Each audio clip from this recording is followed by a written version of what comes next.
Bonsoir Jean-Baptiste. Bonsoir Marion, bonsoir à tous. Alors le grand accordéoniste Richard Galliano et à ses côtés le jeune Félicien Bru. Pas Brut, hein, ça s'écrit avec un T à la fin. On prononce pas le T. Mais on dit Bru. C'est lui que vous nous présentez aujourd'hui. Il est né en Auvergne, l'une des terres de l'accordéon, et pas seulement parce que un ancien président, Valéry Giscard d'Estaing, pour ne pas le nommer, tâtait de l'instrument, lui-même auvergnat, grand accordéoniste également. Félicien Bru, il est tombé dedans quand il était tout petit. Il faut dire que ses parents dansaient la musette, en bal musette, et puis il a appris avec d'abord un petit accordéon.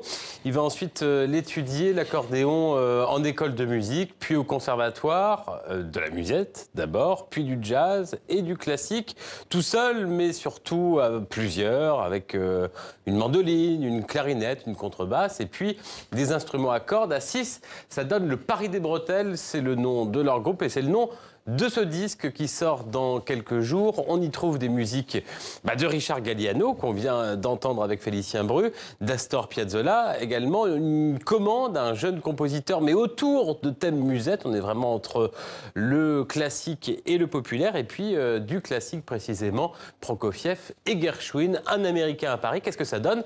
Ça donne ça.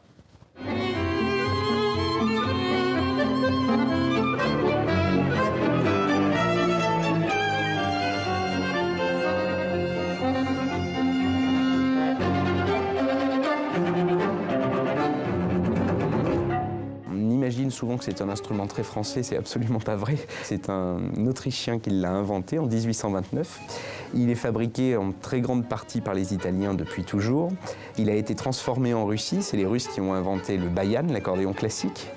Et le continent sur lequel on en joue le plus, c'est l'Amérique latine. Donc c'est vraiment un instrument qui s'est baladé sur la terre entière. Et puis c'est l'instrument voyageur par excellence. C'est l'instrument des marins, c'est l'instrument des gitans. Parce que finalement, c'est un instrument polyphonique transportable. Il y en a peu.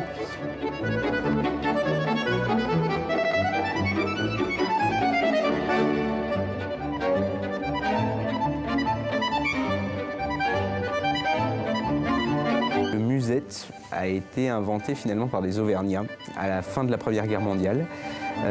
Les Auvergnats montent à Paris en nombre pour travailler dans le secteur industriel et certains s'installent dans le quartier Bastille et vont ouvrir des cafés charbon. Et le soir venu, dans leur café, ils poussent les tables, un cornemuseux auvergnat monte sur une table et commence à faire danser les derniers clients qui sont là. Et parmi ces clients, il y a énormément d'immigrés. Alors finalement, c'est les problématiques qu'on connaît aujourd'hui et qu'on connaissait il y a un siècle.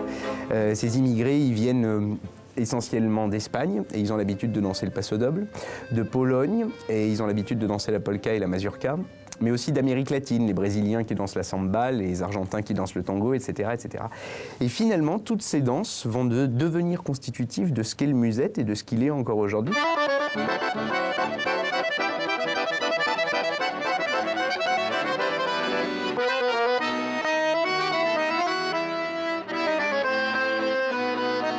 J'ai choisi au départ de jouer de l'accordéon et de faire de la musique, c'est vraiment pour jouer du musette et de la musique populaire.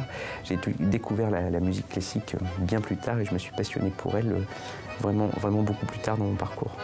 Je crois que la musique classique a besoin de continuer à exister en fait dans le temps présent. Et même s'il y a des œuvres absolument splendides, parfois c'est frustrant quand on est accordéoniste de ne pas pouvoir se retrouver dans un orchestre symphonique pour jouer une symphonie de Mahler ou une symphonie de Beethoven, bien entendu. Mais en même temps, c'est peut-être la force de cet instrument qui a encore besoin de s'inventer finalement, de s'inventer un répertoire et de s'inventer une histoire.